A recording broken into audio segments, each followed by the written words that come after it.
मगर यहां पर कम से कम 50 लोग ऐसे होंगे जिनकी बेटियों पे मोबाइल हो, कम से कम कुंवारी बेटियों पे मोबाइल की बात कर रहा हूं। तुम यार प्यारो ईमानदारी से बताओ, किसकी बेटी ऐसी है जिसे मोबाइल की जरूरत है? वो कहां बात करेगी? उसकी फैक्ट्री चल रही है, उसका कारखाना चल रहा है, उसकी बसें चल रही हैं, उसके ट्रक चल रहे हैं, उसकी ट्रेनें चल रही हैं, हवाई जहाज उड़ रहे हैं।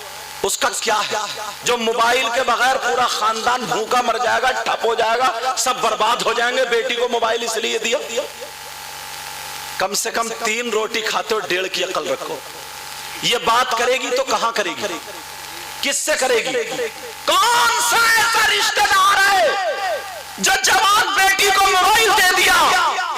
क्या जरूरत है इसे मोबाइल की? यूट्यूब खोलेगी तो सबसे पहले वो गंदे गंदे फोटो होते, वही औरतें आधे आधे कपड़े पहन के कपड़ों वालों का एडवर्टाइज कर रही हैं, क्या क्या गंदी गंदी बातें लिखी होती हैं। और ये उम्र ऐसी होती है जो अच्छाई की तरफ कदम कम जाता, बुराई की तरफ ज्यादा। मैं इस बाप से पूछना चाहता हूं, ओ बाप बताओ मोबाइल की क्या जरूरत है? ये रात के 2-2 बजे तक जो चैटिंग कर रही है, रात के 12-12 बजे तक गैर लड़कों से मोबाइल पे बातें चल रही है। और ये माँ, मैं अपनी बहन से कहूंगा, बातें मेरी बुरी लगेंगी मगर हक बोल के जाऊंगा, ये माँ बेटी से ज्यादा बेहया हो गई है। क्योंकि इस माँ को पता है मेरी बेटी कहां बात कर रही है, किस लड़के से बात हो रही है। और बात बात माँ खुद शय देती है, कहती है ले बेटी बात कर, बात कर, बात कर। ऐसी माँ को चुल्लू भर पानी में डूब जाना चाहिए। और उस माँ को पता नहीं है मेरी बेटी लिहाफ में आधा घंटा कहां बात कर रही है, मेरी बेटी किससे बात कर रही है।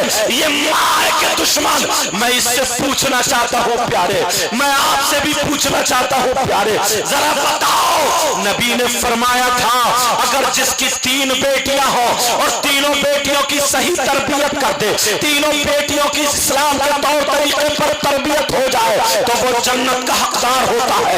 एक सहाबी ने पूछा अगर 2 हो, कहा वो भी जन्नत का हकदार। एक सहाबी ने पूछा अगर 1 हो, कहा वो भी जन्नत का हकदार।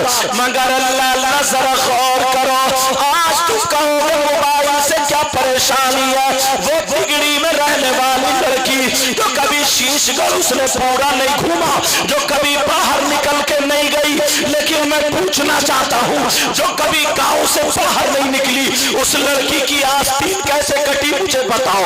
उस लड़की के बाद बंबई का फैशन कहाँ से आया बोलो, उसकी चुटिया खड़ी क्यों हो गई है जरा मुझे बोलो, उसके बाल क्यों लहरा रहे जरा मुझे बोलो, उसका गला नीचे तक क्यों चिर रहा है मुझे बोलो, उसकी आधी पीठ नंगी क्यों है मुझे बोलो। आज बेटी हमारी है मगर खाने का ढंग फिल्मों जैसा है, पहनने का ढंग फिल्मों जैसा है, चलने फिरने का ढंग फिल्मों जैसा है, ओढ़ने का ढंग फिल्मों जैसा है, बोलने का स्टाइल फिल्मों जैसा है, बोलो पूरे तौर तरीके फिल्मों जैसे है कि नहीं है? ये मैं इस बाप की ढंग फातिमा का होता, सोची हमारी बेटी, लेकिन ढंग फातिमा का होता।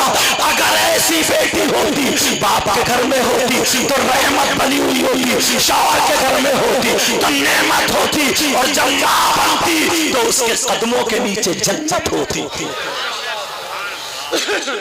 लेकिन कहा कल कोई देख लेना, तुम्हारे यहां अगर शादी हो 50 लड़कियां हो, एक भी अल्लाह की बंदी ढंग के कपड़े नहीं पहने होंगे, एक के भी संभल के सर पे दुपट्टा नहीं होगा। आज मैं ये कहता हूं बाप अगर उंगली कट जाए तो तकलीफ होती है, अगर हाथ कट जाए तो तकलीफ होती है, और बेटी जिस्म दिखा रही है, नबी को नाराज कर रही है तो कोई तकलीफ नहीं। और बातें कितनी कितनी बड़ी करते हैं, बातें कैसी करते हैं। इस माँ को नहीं चाहिए था कि अपनी बेटी के सर पे आंचल रखे, इस माँ को नहीं चाहिए था बेटी के कपड़े ढंग के करे, मगर कौन माँ करेगी जो खुद सही होगी। माँ को और देखो तो इतने बड़े पैचों वाले पार्लर पहने फिरेंगे, शादी में फटर फटर फटर फटर झाड़ू मारती फिर रही है साहब। हाँ? अरे कौन बताएगा ये? नबी ने सबसे पहला मदरसा औलाद के लिए मां की गोद बताया। मां की गोद।